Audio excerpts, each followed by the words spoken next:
Dur sayang ngapunten saestu yen dereng saged nuruti apa karepmu, tapi aja sumelang ana dina liyane bakal tak upayake mbuh kepiye carane.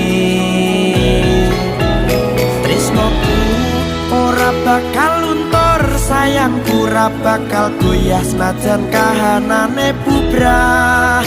Aku bakal setia, ora mungkin mendua. Matur suwun sampun ana ngancani neng saben dina.